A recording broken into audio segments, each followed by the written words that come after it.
Saudara-saudari yang terkasih, kita bersyukur atas peristiwa iman hari ini. Kita berterima kasih atas jasa dan cinta Monsinyur Hubertus Leteng. Yang terkasih para saudara uskup, Monsinyur Hubertus Leteng, sini atau di sana. Monsinyur Sensi, Uskup Agung ND, Monsinyur Siprianus, Uskup Ruteng, dan Monsinyur Datus Lega, sahabat dari Monsinyur Hubertus Leteng. Begitu tidak lama berita meninggal Bapak Nuncio Apostolik Monsinyur Piero Piopo menelepon saya menyampaikan salam dan duka rasa kehilangan. Demikian juga Bapak Kardinal Ignatius Suharyo yang rencananya akan memimpin misa requiem di Bandung pada hari Senin atau Selasa. Saya ingin menyampaikan juga pernyataan duka dari Sri Paus Fransiskus melalui Sri Propaganda Fide Kardinal Antonio Tagle yang ditujukan kepada Monsinyur Siprianus lewat Nuncio Apostolik Monsinyur Piero Piopo, serta duka salam dari Ketua Konferensi Wali Gereja Indonesia, Bapak Kardinal Ignatius Suharyo. Kemarin saya bertanya, Bapak Kardinal, apa yang ingin Bapak sampaikan melalui saya? Beliau berkata, Monsinyur Hubertus Leteng adalah seorang yang sederhana dan bersahaja. Ia adalah seorang yang lepas bebas. Bukan hanya lepas bebas pada harta benda yang bisa kelihatan, tapi saya merasa dia lepas bebas terhadap apa yang ada di dunia, termasuk jabatan pelayanan tertinggi dalam gereja sebagai uskup. Di sini saya akan cerita apa yang tidak pernah diceritakan menjadi rahasia kami berdua dan akhirnya disampaikan ke Vatikan yang menyebabkan mengapa ia mengundurkan diri. 18 Agustus 2017,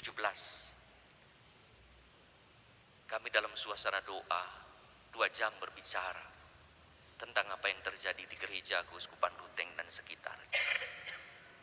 Ada perbedaan pendapat di antara para imam. Ada perbedaan pendapat di antara para umat. Ada banyak perbedaan. Ada situasi khusus. Dalam doa itu kita berbicara berdua sampai pada suatu pembicaraan, Bapak Uskup, apakah Bapak Uskup mencintai gereja Ruteng? Saya cinta.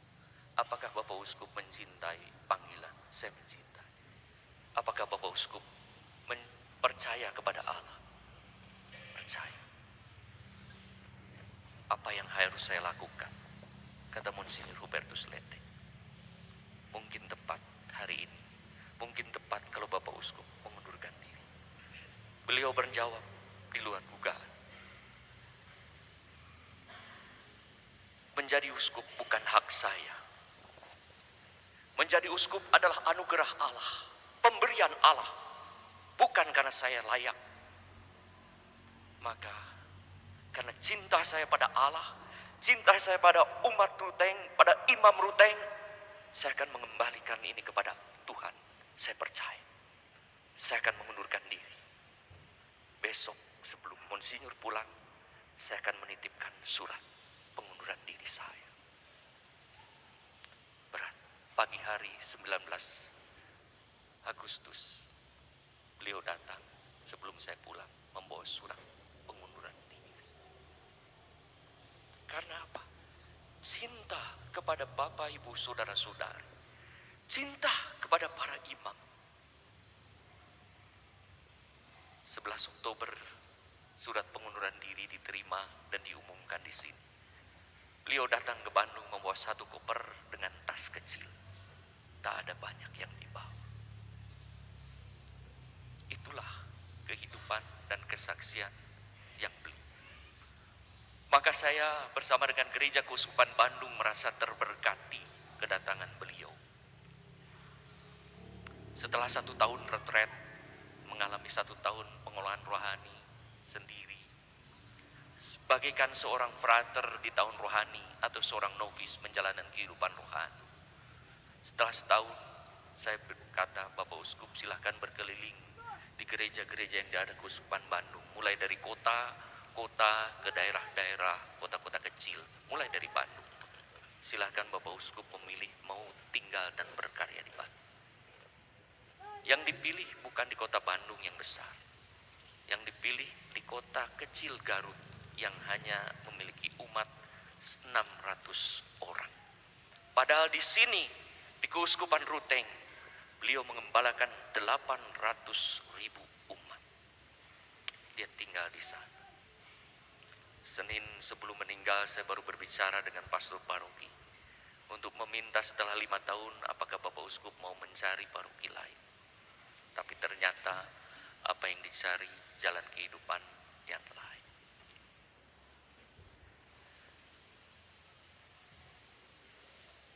Saudara-saudari yang terkasih, saya tadi terharu dari 100 imam hadir. Saya melihat juga menyaksikan bagaimana ia dihormati, dihargai ketika ia datang, diperlakukan dengan baik. Datang di Labuan Bajo sampai ke sini, sangat mengharukan. Hari ini kita menghormati, kita menghargai, bahkan kita mencintai, merasa kehilangan. Bahkan kita memaklumi dan memaafkannya, kekurangannya. Sudah terlambat, ia sudah meninggal. Tapi lebih baik terlambat daripada tidak sama sekali. Karena beliau tidak mengharapkan apapun. Ketika saya menyampaikan, Bapak Uskup ada omongan ini, Bapak Uskup ada omongan itu, ia hanya berkata, tidak apa-apa Bapak Uskup, semua orang boleh berbicara dan mempunyai hak. Tadi sebelum perayaan Ekaristi, Bapak Uskup Datus berkata kepada saya, ada pepatah Perancis berkata, kita tidak boleh berbicara buruk tentang orang yang meninggal. Dan memang biasa, kita tidak pernah berbicara yang buruk tentang orang yang meninggal. Dan itu kita lakukan. Yang luar biasa adalah kita tidak pernah berbicara buruk tentang orang yang hidup. Itu luar biasa. Beliau tidak pernah ada satu kata pun yang disampaikan kepada saya, kata-kata yang buruk tentang orang lain. Tidak pernah ada satu kata pun yang ia sampaikan, kata-kata pembelaan dan pembenaran diri dengan menjelekkan orang lain. Tidak ada.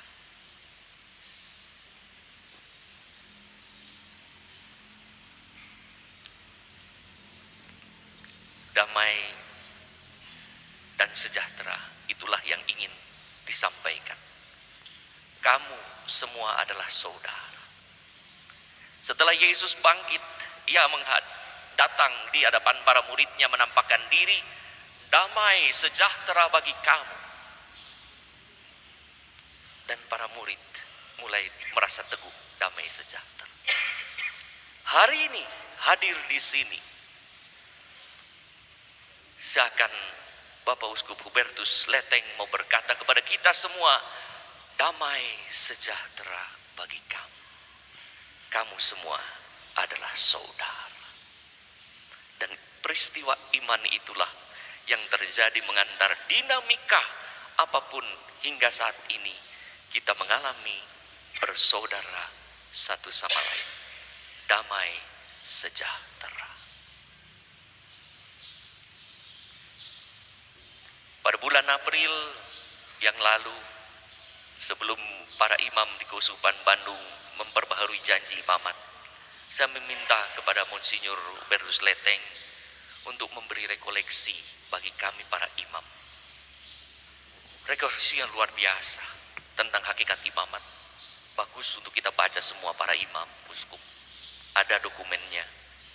Bahkan sudah saya gunakan April yang lalu beliau ini. Dalam kuliah terakhir saya menjadikannya sebagai bahan kuliah spiritualitas imamat. Menjadi imam adalah menjadi sakramen Kristus, yang perkataan dan perbuatannya menghadirkan Kristus. Itulah yang saat ini beliau lakukan, damai sejahtera bagi kamu semua, karena kamu adalah saudara.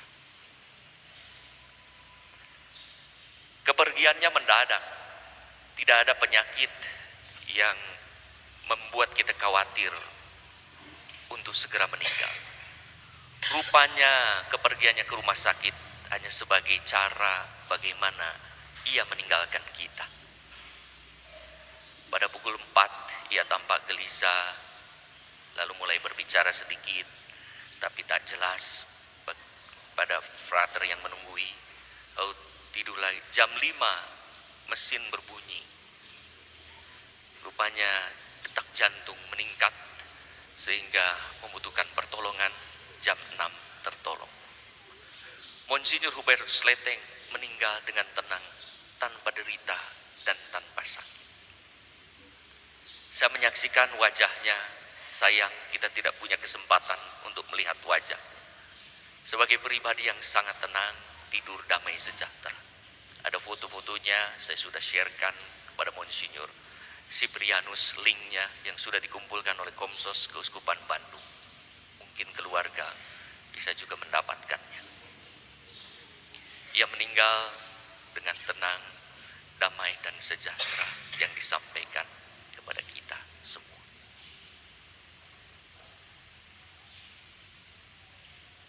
Monsinyur Hubertus Sleteng, terima kasih atas jasa cinta untuk kami semua. Teristimewa Gereja Keuskupan Ruteng sebagai gereja yang terbanyak, terbesar umatnya di Indonesia ini.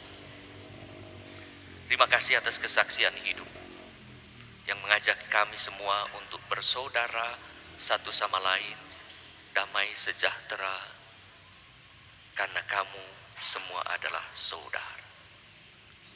Maafkan kami, doakan kami yang masih berjuang untuk tidak berbicara buruk kepada orang lain selagi hidup. Selamat jalan, doakanlah kami selalu.